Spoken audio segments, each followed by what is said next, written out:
Yes sir. So, ఏమైనా ground work చేశారా project మీద? సో, గ్రౌండ్ వర్క్ ఇంకా ఏం చేయలేదు sir. Okay. Hmm. Okay. So, దాని అబ్స్ట్రాక్ట్ నేను మీకు ఎక్స్‌ప్లెయిన్ చేస్తాను. Okay so, sir. ఈరోజు అబ్స్ట్రాక్ట్ అనాలిసిస్ కంప్లీట్ అయిన తర్వాత మీకు అబ్స్ట్రాక్ట్‌ని షేర్ చేశాను through the email. Okay sir. Okay. So, first I will share my screen.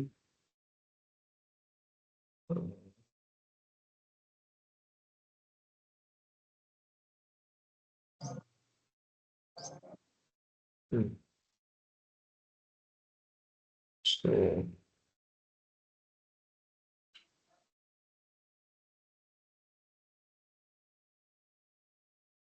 So analysis and identification of health and diseases in medical and aromatic plants using machine learning project. Okay, ఇదేనా? Yes sir. Okay. So, title చూసి ఏమైనా అర్థమైందా మీకు? So, నాకది చూసి అంటే diseases అంటే ప్లాంట్స్‌కి diseases అయ్యొస్తాయి గదా సార్! హ్మ్. సో, వాటికి మనం మెడికల్‌గా ఆరోమాటిక్ ప్లాంట్స్ ఎలా చేయగలం మెడిసిన్ అని చెప్పి యూజింగ్ మిషన్ లెర్నింగ్‌తో మనం ఎలా నేర్చుకోగలం అన్నది టైటిల్ అని నాకు అర్థమైంది సార్. మనం అనాలిసిస్ చేసేది. ఓకే. యాహ్! సో,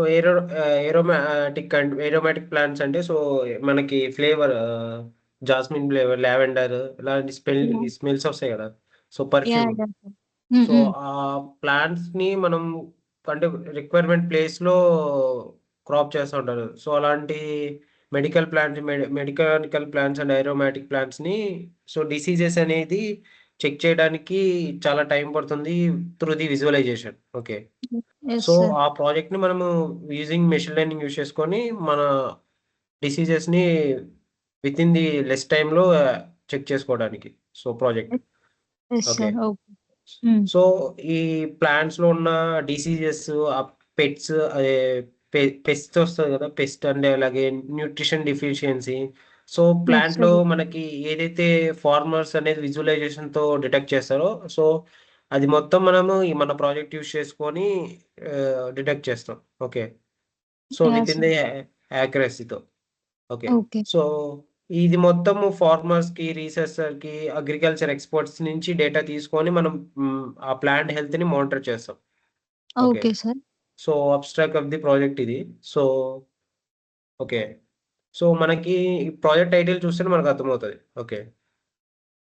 ఈ రీసెర్చర్స్, ఫార్మర్స్‌కి అలాగే అగ్రికల్చర్ ఎక్స్‌పర్ట్స్‌కి ప్లాంట్ హెల్త్‌ని గ్రోత్ అనేది చెక్ చేసుకుంటా ఉంటారు కాబట్టి ఆ పర్టిక్యులర్ సెక్టార్‌కి మన ప్రాజెక్ట్ యూజ్ అవుతది. Okay. Okay so, sir. Okay. బే మనకి మన బేస్డ్ ఆన్ మన ప్రాజెక్ట్‌లో ఫస్ట్ అబ్స్ట్రాక్ట్ ఉంటది.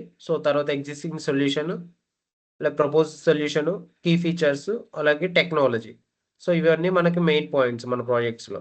ఓకే. Okay sir. సో, మనం ఫస్ట్ పాయింట్ ఏంటంటే అబ్స్ట్రాక్ట్. అబ్స్ట్రాక్ట్ కంప్లీట్ అయింది. మనకిప్పుడు అబ్స్ట్రాక్ట్ అంటే అర్థమైంది గదా! మనకి ఏంటి మన ప్రాజెక్ట్ యొక్క థీమ్ ఏంటని జెప్పేసి.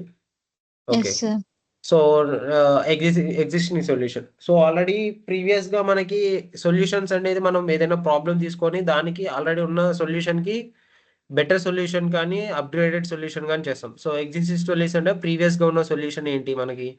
సో, ట్రెడిషనల్ మెథడ్‌తో ఆహ్, ప్లాంట్‌ని డిసీజెస్‌ని విజువలైజేషన్ ఇన్స్‌పెక్షన్ ద్వారా చేస్తారు. ఓకే. యెస్ మనం సార్. ఎళ్లి ఏదైనా ప్లాంట్ దగ్గరికెళ్లి దానికి ఎలా ఉంది? దాని ఎలా గ్రో అవుతుందని చెప్పేసి మనం చెక్ చేస్తాం. ఓకేనా? Yes sir. ప్లాంట్‌లో ఉన్న లీవ్స్‌ని చెక్ చేసి అలాగా ఏమైనా డిటెక్ట్ అవుతుందా? ఏదైనా పెస్ట్ ఉందా లీవ్స్ మీద అని కామన్ థింగ్స్ అవి. ఓకే. అవన్నీ ఓకే. మనం విజువలైజేషన్ ద్వారా హ్యూమన్ విజువలైజేషన్ ద్వారా చెక్ చేసి చెప్తాం. ఓకే. So, okay sir. ఆ సొల్యూషన్ నుంచి మనం మనం ఇమేజ్ అప్‌లోడ్ చేసినా, దాని రిక్వైర్మెంట్ దాని లీఫ్ ఇమేజ్ అప్‌లోడ్ చేసినా, మనకి ఆ ప్లాంట్ యొక్క డిసీజ్ అనేది ఫైండ్ ఔట్ చేయడం కోసం మనం మన సొల్యూషన్‌ని చెక్ చే అప్‌డేట్ చేస్తున్నాం. ఓకే. ఈ ఓకే. టైంని ఈ ఎగ్జిస్టింగ్ సొల్యూషన్‌లో ఉన్న టైం రెడ్యూస్ చేయడం కోసం మనం ఈ ప్రపోజ్ సొల్యూషన్ అనేది చేసాం. ఓకే. ఓకే. ఎగ్జిస్ట్ సిస్టమ్ అంటే సొల్యూషన్ అర్థమైంది గదా! Yes sir. Yes sir. Okay. So, going to propose solution. Proposed సొల్యూషన్‌లో సో, మనకి first machine learning algorithm identify చేసుకోవాలి. సో, అంటే మనం ఇక్కడ ఏదైతే మనం డేటాని తీసుకుంటామో, ఆ డేటాకి ఏ మెషిన్ లెర్నింగ్ ఐడెంటిఫై చేయాలి.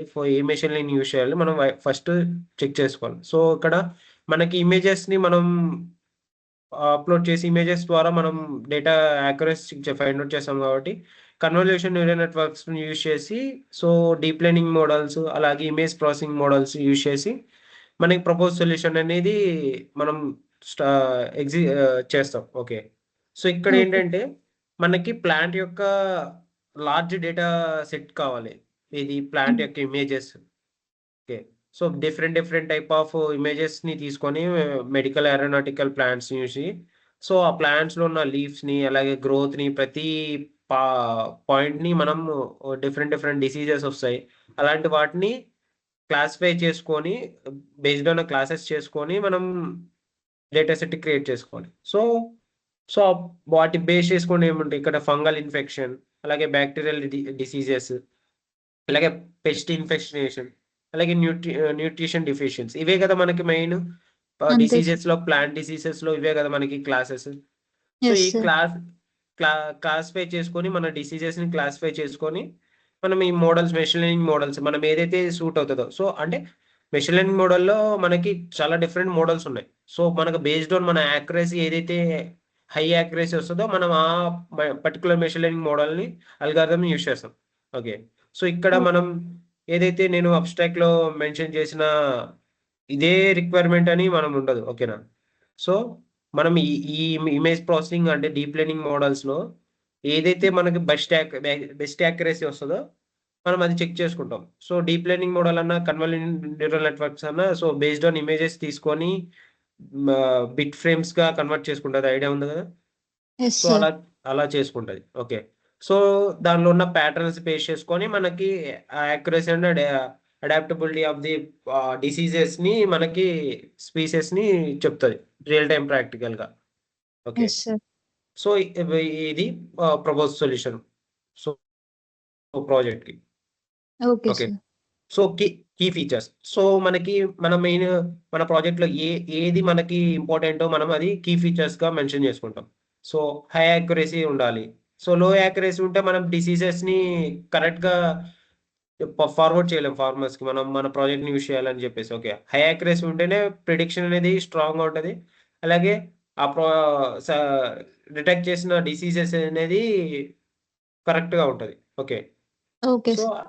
అలాగే డిసీజ్ డిటెక్షన్. ఆ డిసీజ్ ఏంటో కూడా మనం బేస్డ్ ఆన్ ఆ ఇమేజెస్ నుంచి మనం తీసుకోవాలి. పెస్ట్ ఉందా? న్యూట్రిషన్ డెఫిషియన్సీ ఉందా? లేదంటే ఇంక వేరే అదర్ డిసీజెస్ వచ్చాయని చెప్పేసి ఆ ప్లాంట్స్‌కి. ఓకేనా? Okay sir. So, real time processing అంటే మనం ఇమేజెస్‌ని క్విక్‌లీ మనం యాడ్ చేసుకునేటట్టుగా. సో, మనం క్యాప్చర్ చేసి అప్లికేషన్‌లో ఫార్వర్డ్ చేసేటట్టుగా. ఓకే. ఓకే. అలా. వైడ్ అప్లికేబిలిటీ అంటే సో, ఏ మనం ఫస్ట్ ఒక ప్లాంట్‌కి చేసినా లేదా 2, 3 ప్లాంట్స్ చేసినా డిఫరెంట్ ప్లాంట్ స్పీసెస్ అన్నిటికి అప్లికేబుల్ అయ్యేటట్టు మనం చేయాలి. సో, అందుకు లార్జ్ డేటా సెట్ యూజ్ చేసుకోవాలి. సో, మనం ఒక 60 ప్లాంట్స్ ఉన్నాయంటే, ఆ 60 ప్లాంట్స్‌కి అప్లికేబుల్ అయ్యేటట్టు మనం ఎక్స్‌పాండ్ చేసుకోవాలి మన ప్రాజెక్ట్‌ని. సో, అవి కీ ఫీచర్స్ ఇక్కడ వైడ్ అప్లికేబిలిటీ అంటే. సో, స్కేలబిలిటీ అంటే యూజర్ ఫ్రెండ్లీ అంటే మనం ఏదైతే మన application easy to use for applications. మనం ఎలా అంటే ప్రతి ఫార్మర్‌కి సో, ఈజీ టు యూజ్ లాగా మన యూజర్ ఇంటర్‌ఫేస్‌ని మనం క్రియేట్ చేయాలి. సో, ఫ్రంట్ ఎండ్ ఉంటది. ఫ్రంట్ ఎండ్‌ని మనం హెచ్‌టీఎంఎల్ గాని మనం లేదా ఇంకా ఏదైనా మొబైల్ అప్లికేషన్ మనం స్ట్రీమ్‌లెట్ ప్లస్ హెచ్‌టీఎంఎల్ 2 టైప్స్ ఉంటాయి మనకిక్కడ. సో, హ్మ్. స్ట్రీమ్‌లెట్ యూజ్ చేసుకోవచ్చు. మన రిక్వైర్మెంట్ బట్టి అలాగే హెచ్‌టీఎంఎల్ యూజ్ చేసుకోవచ్చు. సో, బేస్డ్ ఆన్ మన రిక్వైర్మెంట్ యూజర్ ఇంటర్‌ఫేస్ బేస్ చేసుకొని. Okay. Okay. Automated monitoring. So, ఏదైనా ఆటోమేటెడ్ మానిటరింగ్ చేయాలనుకున్నా బేస్డ్ ఆన్ మన హౌస్‌లో గాని, హెల్త్ మేనేజ్‌మెంట్ చెక్ చేయాలన్నా సో, అంటే ఒక ప్లాన్‌ని డైలీ అప్‌లోడ్ చేసిన అలాగా ఆటోమేటెడ్ మానిటరింగ్ చెక్ చేస్తా ఉంటది. Okay. Okay sir. So, key features అర్థమైనయా? Yeah! Yes sir. Okay. So, technologies. So, main purpose మనకిక్కడ మనం ఏ టెక్నాలజీ యూజ్ చేస్తున్నాం, ఏ మోడల్ యూజ్ చేస్తున్నాం, ఏ డెవలప్‌మెంట్ ఎన్విరాన్మెంట్‌లో చేస్తున్నాం అని చెప్పి మనం ఇక్కడ తీసుకోవాలి. ఓకే. ఓకే. సో, ఈ టెక్నాలజీస్ లేకుండా మనం ఏ స్టాక్‌లో చేసామో అని, ఏ టెక్నాలజీ యూజ్ చేసామని, ఏ లైబ్రరీ ఫ్రేమ్‌వర్క్స్ యూజ్ చేసామో మనం చెప్పలేం. సో, మనం ఫ్రేమ్‌వర్క్స్ కూడా ఐడెంటిఫై చేసుకోవాలి. సో, పైథాన్‌లో చేస్తాం ప్రోగ్రామింగ్ లాంగ్వేజ్. అలాగే లైబ్రరీస్ మనకు కావాల్సిన లైబ్రరీస్ ఏముంటాయి? పాండాస్, నంపై, ఓపెన్‌సీవీ పర్పస్ కెమెరా మనం యాక్సెస్ చేసుకుంటే ఓపెన్‌సీవీ, అలాగే స్కైకిట్-లెర్న్, అలాగే టెన్సర్‌ఫ్లో. సో, టెన్సర్‌ఫ్లో ఫ్రేమ్స్ కన్వర్ట్ చేసుకోవడానికి కెరాస్. సో, ఇవన్నీ మనం ఫ్రేమ్‌వర్క్స్ యూజ్ చేస్తాం. ఓకే. ఓకే. అలాగే machine learning models, CNN, support vector machine, అలాగే K9-ER. సో, ఇవన్నీ మనం అదే. సో, ఏ మోడల్ అనేది మనకు బెస్ట్ యాక్యురసీ వస్తదో, ఆ మోడల్‌ని ఆక్యుపై చేసుకొని అక్కడి నుంచి మోడల్‌ని తీసుకుంటాం. ఓకే. ఓకే. ఓకే. సో, ఇ ఇదే తీసుకోవాలని రూల్ ఏం లేదు. సో, మనం ఓకే. ఏదైతే బెస్ట్ యాక్యురసీ వస్తదో అదే మెయిన్ మనకి ఇంపార్టెంట్. ఓకే. సో, అలాగే ఎన్విరాన్మెంట్ మన వీఎస్ కోడ్, పైచాము, అలాగే జూపిటర్ నోట్‌బుక్ డెవలప్‌మెంట్‌కి, టెస్టింగ్‌కి ఎక్కడ యూజ్ చేసుకుంటాం అని చెప్పేసి. So, hmm. Data set. మనం main of the project, heart of the project అంటే డేటా సెట్. మనం డేటా సెట్ ఏది చేసుకుంటామో దాన్ని బట్టే మనకి యాక్యురసీ అలాగే ప్లాంట్ డిసీజెస్ క్లాసిఫికేషన్ అనేది జరుగుతది. ఓకే. ఓకే. ఓకే. సో, ఈ టాపిక్స్ అన్ని అర్థమైనయిగా? డౌట్స్ ఏమైనా ఉన్నా అడగండి. So, in the project. Yeah! Yeah! Understand sir. No doubts. Oh! Okay. So, okay. Complete అయింది గదా! సో, ఒక ఓకే. సో, నేను ఈ అబ్స్ట్రాక్ట్‌ని మీకు త్రూ ది మెయిల్ సెండ్ చేస్తాను. So, okay. In the meeting. Okay. అలాగే సో, మీరు వాట్సాప్ గ్రూప్‌లో మీ ప్రాజెక్ట్ నేమ్‌తో we have completed abstract meeting with ML team అని చెప్పి మీ project title with ML team అని పెట్టండి. Okay okay. Sir. So, within the మెసేజ్‌లో మేడమ్‌ని, హెచ్ఓడి మేడమ్‌ని ట్యాగ్ చేయండి. Okay. Okay sir. Okay. So, నేను అబ్స్ట్రాక్ట్ అనేది మీరు మీటింగ్‌లో ఉండండి. నేను షేర్ చేస్తాను. మీ ఓకే. త్రూ మెయిల్స్‌కి. ఓకే.